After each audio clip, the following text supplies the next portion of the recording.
Alors, pour tous ceux qui étaient là depuis les mardis passés, nous avons introduit, nous avons expliqué ce qu'est le Saint-Esprit.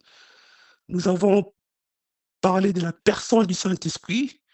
Et hier également, j'ai parlé du rôle du Saint-Esprit. Aujourd'hui, je vais peut-être terminer.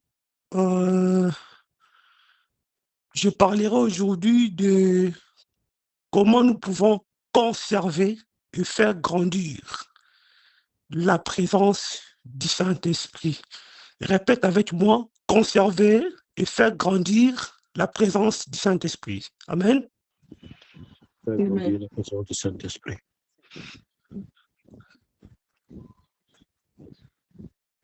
Amen. Amen. Vous savez, mes très chers frères, dans le Seigneur, vous savez, les chrétiens ont oublié ce qui fait la force. Les chrétiens négligent ce qui fait la force. Les chrétiens ne mettent pas trop d'accent sur le Saint-Esprit. Vous allez remarquer même dans nos cultes, on donne plus l'importance à la prédication. On adore Dieu, oui, c'est bien. On fait des communiqués à l'église, la louange, tous les services. Mais la partie, quand il s'agit de donner l'espace au Saint-Esprit, bien-aimé, nous ne donnons pas assez au Saint-Esprit. On ne donne pas vraiment l'espace au Saint-Esprit au fait de pouvoir se manifester puissamment. Et voilà pourquoi vous allez remarquer nos cultes sont froides, ils sont calmes. Il n'y a pas vraiment la mouvance de l'esprit. Le Saint-Esprit n'agit pas vraiment, ne se manifeste pas vraiment. Vous allez même remarquer des églises qui ont fait 10 ans de ministère. Même pas un jour, on a vu les mouvances du Saint-Esprit. Maintenant, en tant que des chrétiens, on va se poser des questions. Est-ce que l'esprit que nous avons reçu, c'est le même esprit que les Paul ont reçu?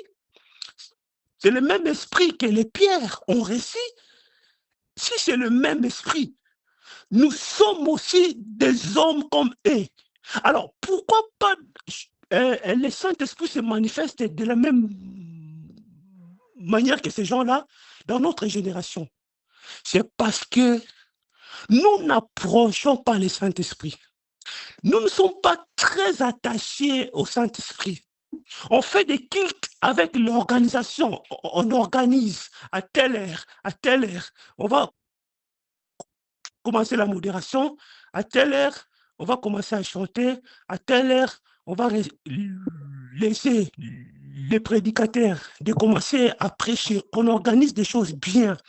Mais nous n'écoutons pas le Saint-Esprit. Nous ne laissons pas le Saint-Esprit de pouvoir nous conduire, de pouvoir nous diriger. On ne lui laisse pas l'espace. Nous n'avons pas également aussi l'écoute du Saint-Esprit de pouvoir lui demander la manière à laquelle la configuration même du culte. Et voilà pourquoi le Saint-Esprit ne se manifeste pas très puissant dans notre génération. C'est parce que nous ne donnons pas l'espace à l'Esprit de Dieu. Est-ce que je me fais comprendre? Donc nous sommes trop basés par notre organisation. À l'église, là, on fait comme ça. En fait, la vision du pasteur, c'est de faire comme ça, à telle heure, à 10h, 11h. On va commencer la louange. Oui, c'est bien d'organiser les cultes. Parce que Dieu aussi est un Dieu d'ordre. Mais bien aimé, organiser les cultes est important. Mais des fois, il faut l'écoute de l'esprit. Il faut que le Saint-Esprit nous conduise de faire des choses à la manière dont le Saint-Esprit nous demande de faire, ou de pouvoir se conduire à la manière où le Saint-Esprit nous conduit. Dans tous les cultes, il n'est pas forcément obligé de prêcher. Dans tous les cultes, il n'est pas forcément obligé de faire des choses par la monotonie. À deux fois, le Saint-Esprit vous dit, aujourd'hui, vous allez juste adorer le Seigneur. À deux fois, le Saint-Esprit vous dit, il y a beaucoup de gens qui ont des problèmes aujourd'hui. Aujourd'hui, vous allez juste prier pour des âmes.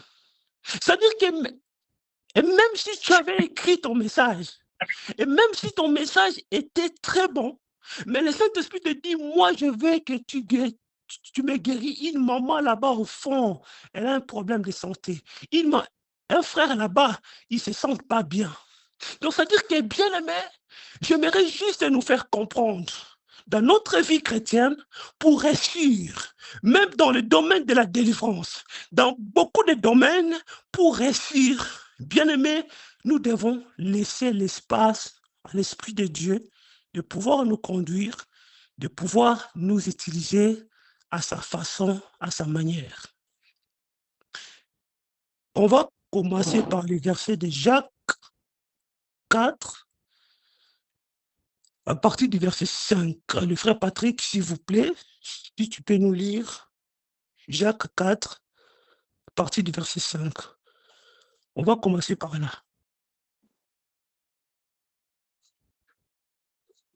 Oui, verset 5, s'il vous plaît, Patrick.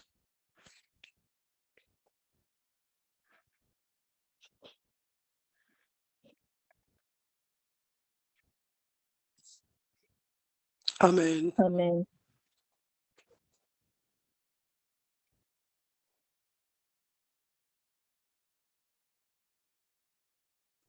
Amen. Amen. Merci beaucoup, frère. Que le Seigneur vous bénisse. On a dit, croyez-vous que c'est en vain? C'est avec jalousie que Dieu chérit l'esprit qu'il a mis en nous. Alors, c'est pour dire que Dieu prend compte du Saint-Esprit qu'il a mis en nous. Dieu est très vigilant pour des personnes qui portent l'Esprit de Dieu. Dieu regarde, ses regards est toujours sur ces personnes-là qui ont cette marque de Jésus-Christ en eux. Parce que c'est Dieu qui les a marqués. Parce que c'est Dieu qui a déposé sur ces personnes-là la partie qui émane de sa personne, la portion de sa personne. Alors, et c'est pour cela, quand quelqu'un a le Saint-Esprit bien-aimé, il n'est pas n'importe qui. Il est un homme spécial. Alors, Dieu tient compte de l'esprit qu'il nous donne. Et voilà pourquoi le Saint-Esprit, il faut bien l'entretenir. Le Saint-Esprit, il faut bien la conserver. Parce que c'est de lui que nous sommes bénis. C'est par lui qu'il y a beaucoup de choses qui se passent. Parce que le Saint-Esprit a une puissance extraordinaire. Alors, lorsque tu la traites bien, lorsque tu la conserves, bien aimé, ça sera avantageux pour vous-même dans beaucoup de choses dans votre vie et dans votre vie chrétienne. Amen. Amen. Amen. Alors, la première des choses à retenir, comment conserver le Saint-Esprit dans notre vie chrétienne? C'est comme j'ai dit hier, beaucoup de chrétiens ont reçu le Saint-Esprit. Beaucoup, ils les avaient élis. Le Saint-Esprit, Dieu les avait accordé l'Esprit de Dieu. Lorsque le Saint-Esprit les avait visités, ils étaient remplis de la plénitude du Saint-Esprit, mais ils n'ont pas pu conserver l'Esprit de Dieu. Amen. Alors, la responsabilité de conserver ce dont Dieu nous donne n'est pas de Dieu, mais c'est nous. Nous avons aussi la part de la responsabilité de pouvoir conserver le Saint-Esprit qui nous a été donné. Amen. Amen. Amen. Et lisez-moi encore, frère Patrick, Ephésiens 4, 30. Ephésiens 4, 30, s'il vous plaît.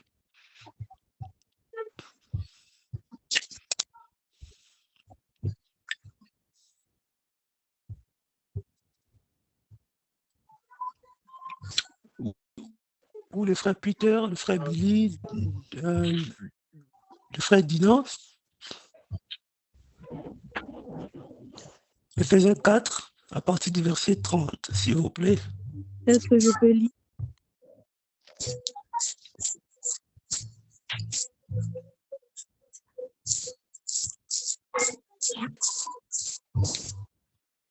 Rapidement, les serviteurs, s'il vous plaît, rapidement.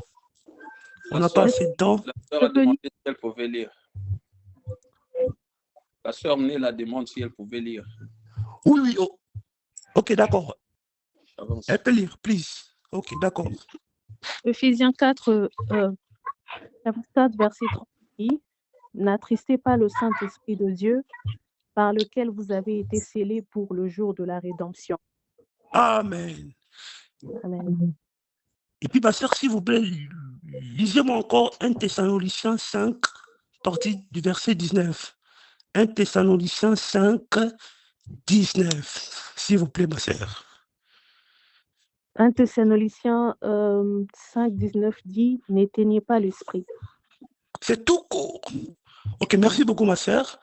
N'éteignez pas l'esprit, n'attristez pas le Saint-Esprit. Vous voyez? C'est-à-dire que la Bible nous interdit d'éteindre l'esprit que nous avons reçu. La Bible nous interdit de ne pas attrister l'esprit que nous avons reçu. Voilà pourquoi beaucoup des enfants de Dieu, ils n'ont plus cette plénitude du Saint-Esprit en eux, parce que justement, ils n'ont pas pu garder, ils n'ont pas pu conserver, ils n'ont pas pu maintenir cette présence du Saint-Esprit en eux.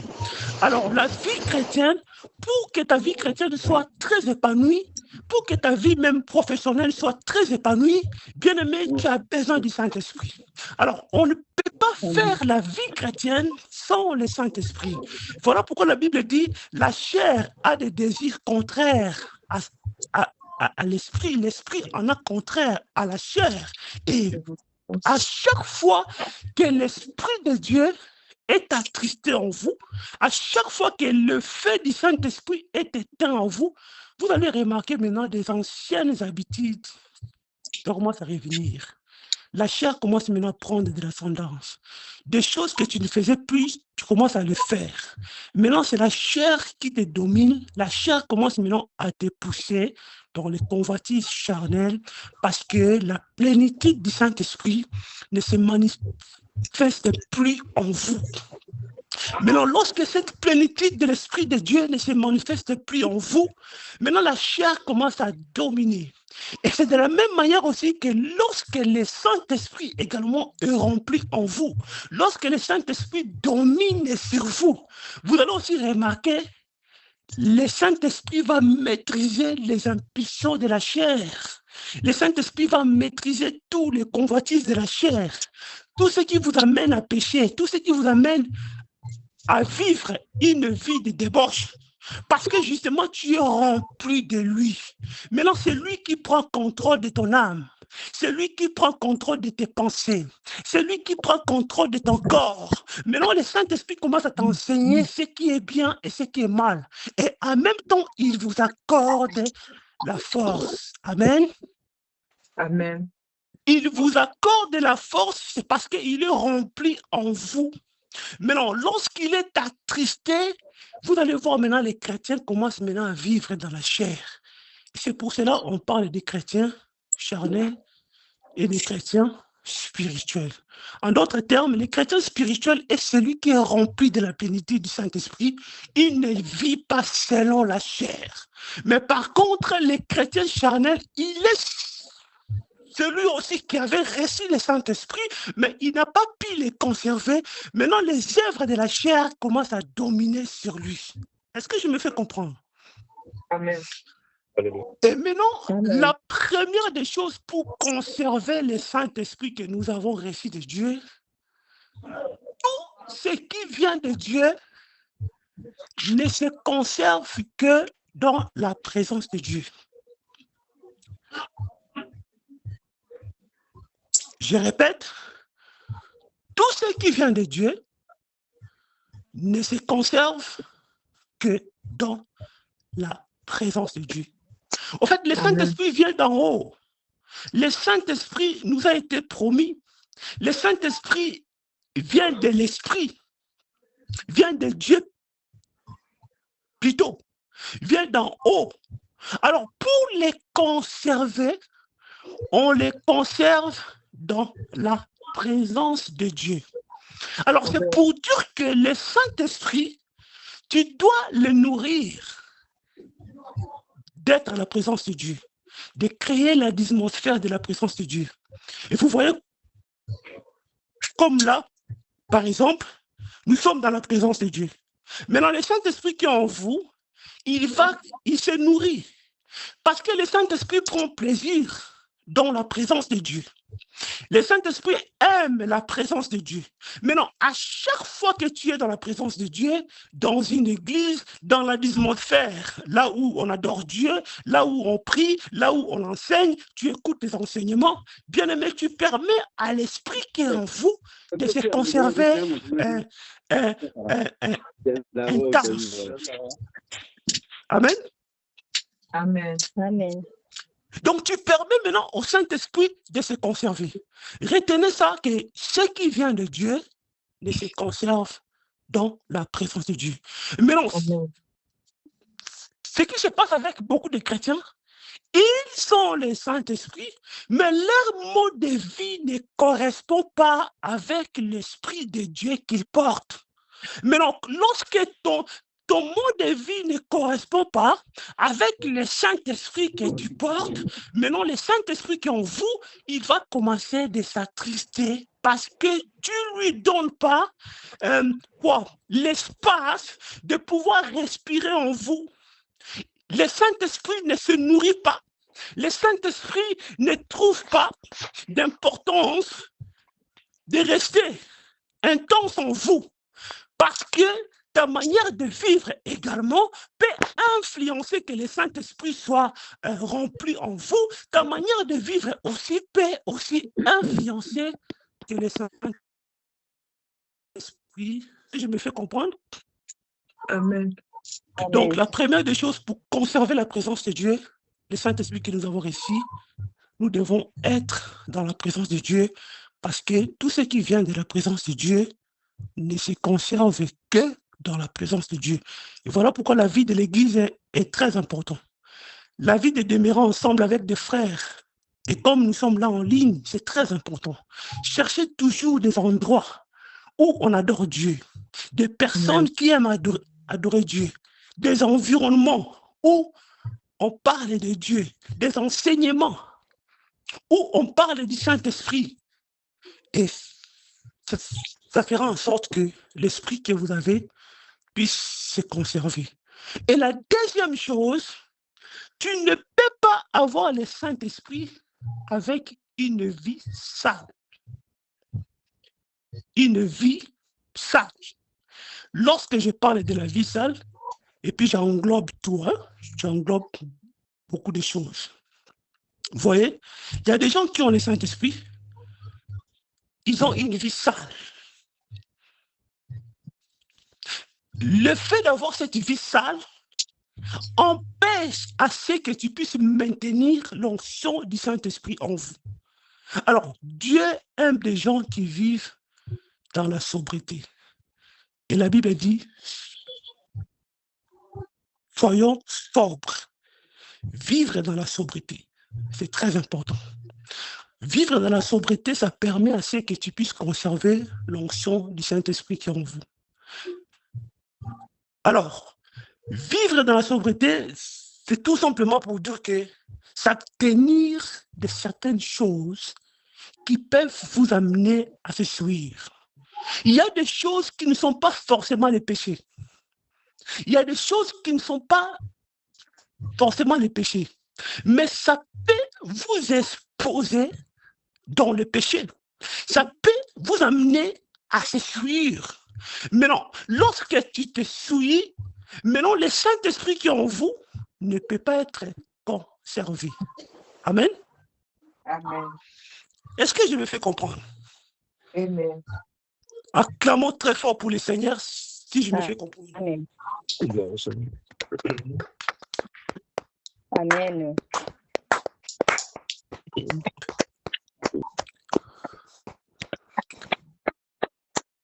En fait, c'est très important en tant que chrétien, on doit s'abstenir de certaines choses. On doit s'abstenir de ce que nous regardons. Par exemple, le manque de discipline.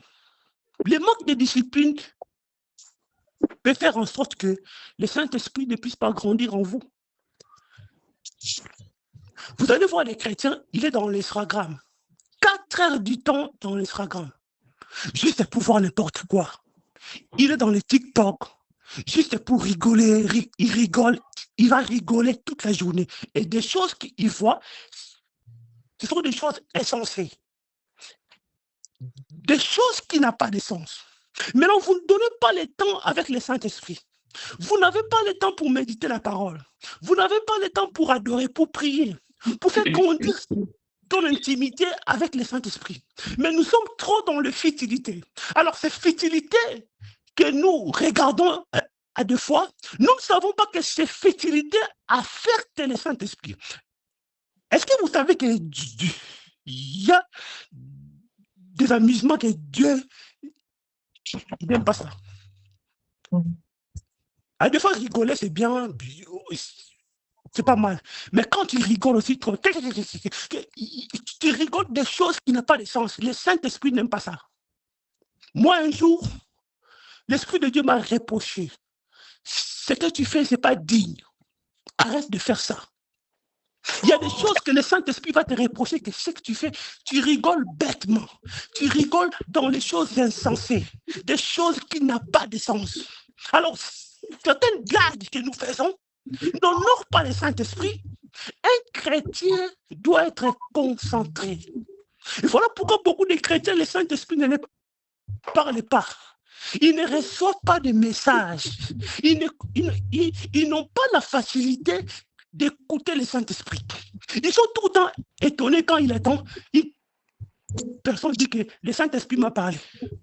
Mais bien sûr, parce que la personne, la manière à laquelle il se concentre, la manière à laquelle il a l'intimité avec le Saint-Esprit, toi peut-être tu n'as pas l'intimité de cette manière-là. Et lui maintenant, il a la facilité d'écouter le Saint-Esprit, c'est parce qu'il se concentre. Alors bien aimé, nous devons veiller la manière à laquelle nous vivons. La sobriété, c'est très important pour un chrétien. Par exemple, Dieu n'aime pas des ivrognes. Exemple, Dieu n'aime pas des ivrognes. Pourquoi? Quand une personne est ivre, il oublie l'endroit où il se trouve, il oublie ce qu'il fait, il n'a plus le contrôle de sa bouche, il fait n'importe quoi, il commence à parler n'importe quoi, il commence à se comporter n'importe comment. Il perd en fait le contrôle de son âme, de son esprit, de son être. Et Dieu n'aime pas ça. Pourquoi? Parce que c'est le manque de la sobriété. Maintenant, le manque de la sobriété fera en sorte que le Saint-Esprit ne sera pas conservé. Parce que tu manques de la sobriété. Alors, une personne qui vit dans la sobriété, il s'abstient de certaines choses qui ne sont pas importantes. Est-ce que je me fais comprendre? Amen. Donc, il s'abstient de certaines choses, n'est pas du tout un péché, mais ce n'est pas important. Un chrétien n'est pas permis à tout faire. Donc, c'est pour dire que, en d'autres termes, la sobriété, c'est le fait de faire des choses avec modération. C'est-à-dire qu'on peut suivre la télé. À un certain moment, je me dis, je suis chrétien, et maintenant, je m'arrête là. On peut suivre un film, ce n'est pas un péché. À un certain moment, je me dis que bon, et là, ça suffit maintenant, je m'arrête là, je prends ma Bible, je lis ma Bible, et puis je me connecte avec le Saint-Esprit. Je donne le temps au Saint-Esprit. Les chrétiens ne donnent pas assez de temps au Saint-Esprit. Vous voyez, on est saturé à nos besoins, on est saturé au travail, on est trop saturé pour nos activités. Mais quand il s'agit du Saint-Esprit, on n'a pas tout le temps le temps. Et maintenant, vous demandez tous les jours que, cher Esprit de Dieu, remplis-moi, utilise-moi. Le Saint-Esprit n'utilise pas les gens comme ça. Il faut te prédisposer. Il faut vivre dans la sobriété. Il faut s'abstenir des choses qui peuvent t'amener à te souiller pour que le Saint-Esprit t'utilise. Amen. Amen. Amen. Et c'est pour cela que je dis, Dieu n'aime pas des ivrognes. Parce qu'un ivrogne, il n'a pas de contrôle de l'environnement de là où il se trouve. Il n'a pas de contrôle de ce qu'il fait. Il peut inciter les gens. C'est parce qu'il est ivre. Alors, Dieu aime la sobriété. Dieu aime la sobriété. Alors, en tant que des chrétiens, nous devons veiller pour conserver le Saint-Esprit que nous avons.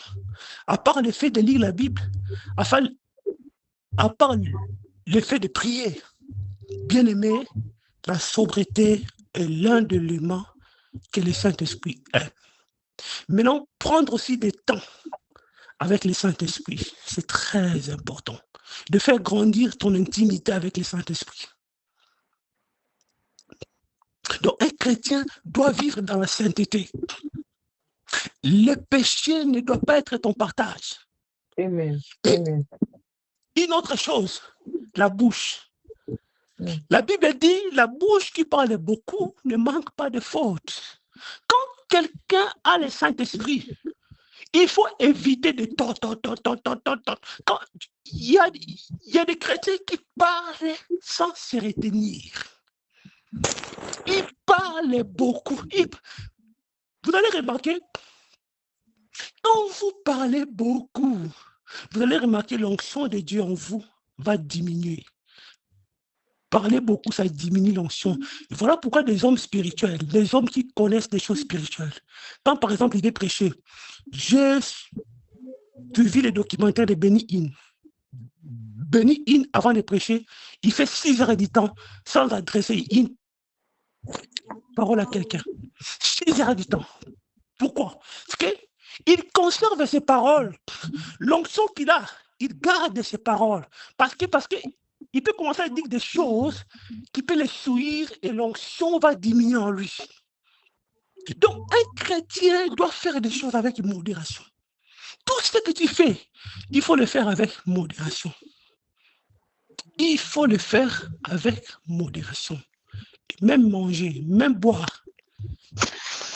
Si vous mangez même beaucoup, d'abord que c'est le Saint-Esprit. Tu manges à tel point que même ton ventre est bloqué.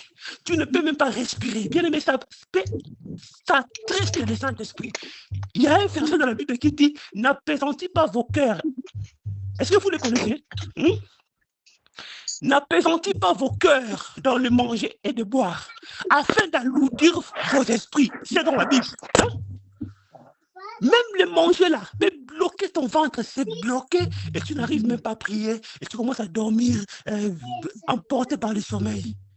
Donc, c'est-à-dire qu'un chrétien doit s'abstenir de souillure, doit s'abstenir du péché pour conserver le Saint-Esprit.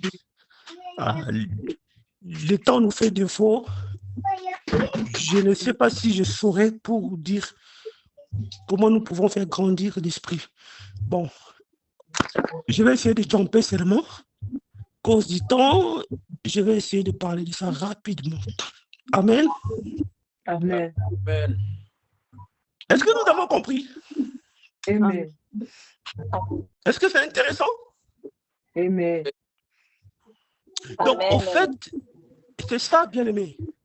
Le Saint-Esprit se conserve. Pour les conserver,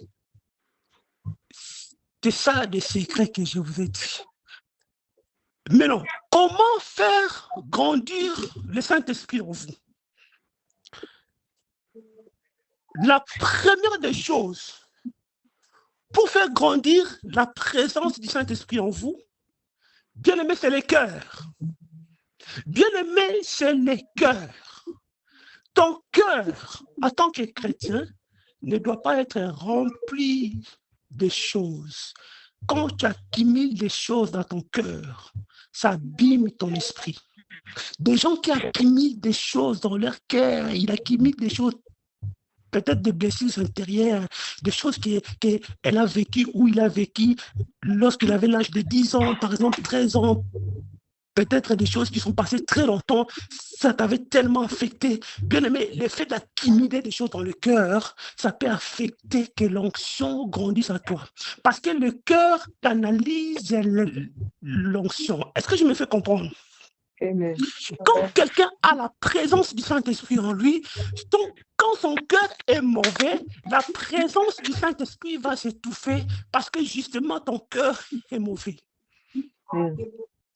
Alors, la première des choses pour faire grandir le Saint-Esprit en nous, c'est le cœur. Quand tu te lèves le matin, chaque jour, tu dois regarder ton cœur en tant que chrétien. Quelles sont les pensées de ton cœur? La manière que tu penses. Il y a des chrétiens qui ont des pensées sales, des pensées impies, des pensées d'iniquité. En fait, dans ces pensées, ils ne voient que des choses sales. Ils pensent toujours aux choses sales. Et même sa manière de regarder des femmes, c'est sale. Parce qu'au niveau de ses pensées, c'est sale. À deux fois, le Saint-Esprit veut te remplir. Quand on l'appelle, le Saint-Esprit vient, remplis-nous, remplis-nous. Ou vous êtes en une atmosphère de prière. Parce que très souvent, quand les gens prient, c'est là où le Saint-Esprit vient remplir les gens. Mais non, il se passe quoi? Le Saint-Esprit veut te remplir, il vient. Il trouve que ton cœur est sale. Amen. Amen.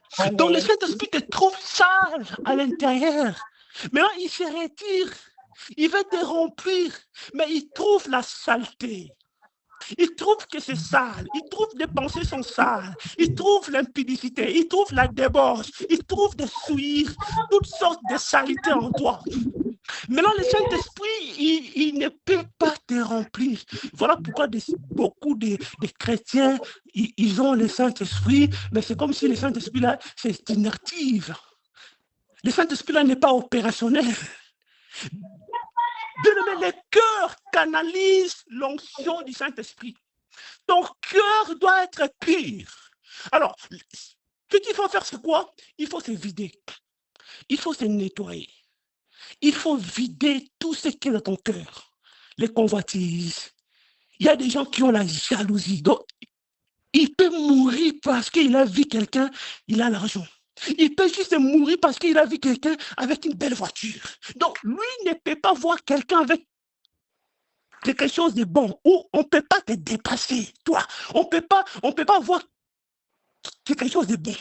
Il est tellement jaloux, son cœur est rempli de la jalousie. Bien aimé, quand tu es comme ça, le Saint-Esprit voit ton cœur. Il ne va pas te remplir. Donc, il faut évacuer nos cœurs. Libérons nos cœurs.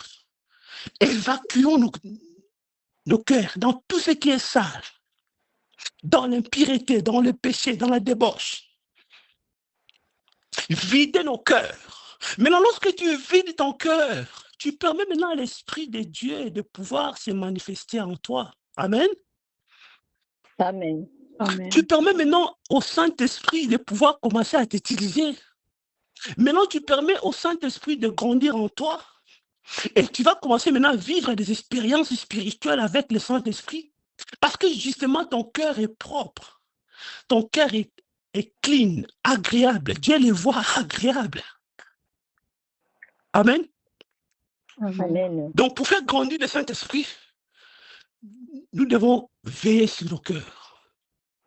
Il y a des chrétiens, leur cœur est rempli de convoitises. Rempli de convoitises. Il envie les gens, il est jaloux, il a des rancunes dans son cœur, il a la colère des gens, il est méchant, son cœur est rempli de choses, son cœur est sale, il regarde des histoires sales, il est sale. Maintenant, quand vous êtes sale à l'intérieur, le Saint-Esprit ne peut pas vous remplir. Parce que lorsqu'on parle du Saint-Esprit, on parle de l'esprit de la sainteté. La sainteté, c'est le fait d'être propre, de manière spirituelle. Amen. Amen. Il y a tellement de détails, mais le mal n'est qu'en ligne, on travaille avec les temps. En principe, c'est un message qui peut me prendre des heures du temps. Mais je suis obligé de m'arrêter là. Par la grâce de Dieu, je vais continuer avec ce message. Prochainement, je parlerai des expériences avec le Saint-Esprit. Je vais essayer de continuer la partie que j'ai laissée parce que il faut qu'on prie, c'est très important. Donc, c'est ça, ce que je voulais vous partager. Mes très chers frères et sœurs, le Saint-Esprit est cher. Lorsque la Bible dit que non, Dieu est jaloux de l'Esprit qu'il a mis en nous, alors le Saint-Esprit est cher. Vous savez, la source de vos bénédictions provenant du Saint-Esprit. Voilà pourquoi je vous prêche le Saint-Esprit. Pourquoi? Pour la maintenir. Lorsque vous les mettez fort, bien aimé, le Saint-Esprit amène beaucoup de choses. Le Saint-Esprit nous aide dans beaucoup de choses, même dans la vie professionnelle, même dans ton business. Le Saint-Esprit peut même vous aider dans ton business. Mais seulement que nous ne donnons pas l'espace à l'Esprit de Dieu. Alors, bien aimé, si tu commences à donner l'espace au Saint-Esprit, bien aimé, tu vas remarquer que le Saint-Esprit va commencer à t'utiliser puissamment. Tu vas commencer à sentir sa présence. Et une autre chose, la Bible dit, soyez continuellement remplis de l'Esprit. C'est pour dire que c'est le travail de tous les jours. Tous les jours, quand tu pries, bien aimé, fais du Saint-Esprit ta priorité. Fais du Saint-Esprit ton ami. Appelle-lui dans toutes circonstances. Quand tu vois des choses que tu ne comprends pas, bien aimé, appelle le Saint-Esprit. Le fait de l'appeler, le fait de prier de cette manière, le fait de l'invoquer, Saint-Esprit, remplis-moi, Esprit de Dieu, conduis-moi, je suis faible, Saint-Esprit, donne-moi la capacité dans telle chose, Saint-Esprit, donne-moi, apprends-moi à modérer. Et c'est comme je vous ai dit hier, et même dans le ministère, les notes que nous écrivons, ce n'est pas ce qui fait la force de ce que tu vas prêcher. Tu peux bien écrire ton message, tu l'écris bien, tu l'arranges bien, mais tu viens prêcher comme ça, et puis vous ratez, vous foutez. Donc, ne nous confions pas d'abord à ce que nous savons faire, même dans le ministère.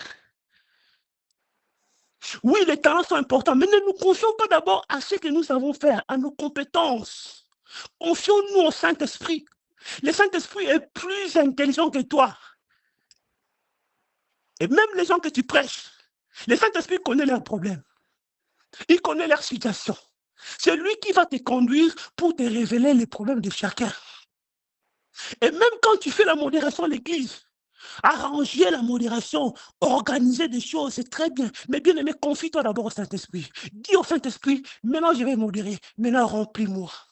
Maintenant, donne-moi la capacité, remplis-moi, révèle-moi des visions, révèle-moi des choses. Tu verras, pendant que tu seras en train de modérer, tu commences à prophétiser même. Tu commences à voir des visions. Tu commences à voir la parole de connaissance parce que tu t'es connecté à l'Esprit de Dieu. Maintenant, ce que nous faisions, c'est quoi? La personne se confie trop dans son message. Il va écrire, je vais parler comme ça, je vais parler comme ça. Maintenant, quand il vient devant les gens, tu parles bien, mais il n'y a pas le soubassement. Et ton message ne pèse pas.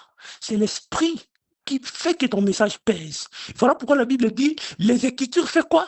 Tu, hein? Allô? Allô? La Bible dit que les Écritures tuent, mais l'Esprit vivifie. C'est l'Esprit de ton message. L'Esprit qui est caché dans ton message. Même dans la prière, c'est l'Esprit de ta prière qui fera que ta prière soit efficace. Vous voyez bien, mais les secrets se trouvent dans le Saint-Esprit. Maintenant, les chrétiens, on néglige le Saint-Esprit. Les chrétiens, on ne reconnaît pas sa personne. Les chrétiens,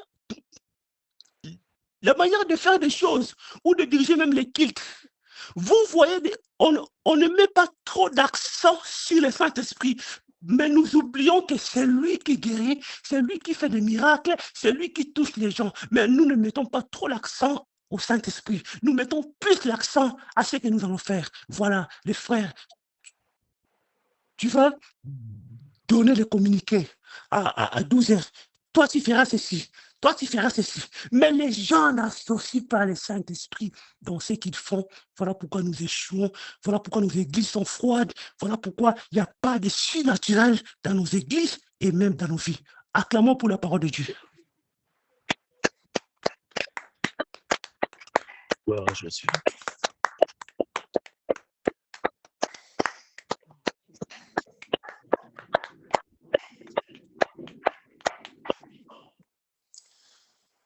Et alors, qui a été béni? Qui a été béni? Manifestez-vous qui a été béni? Amen. Amen. Amen. Amen.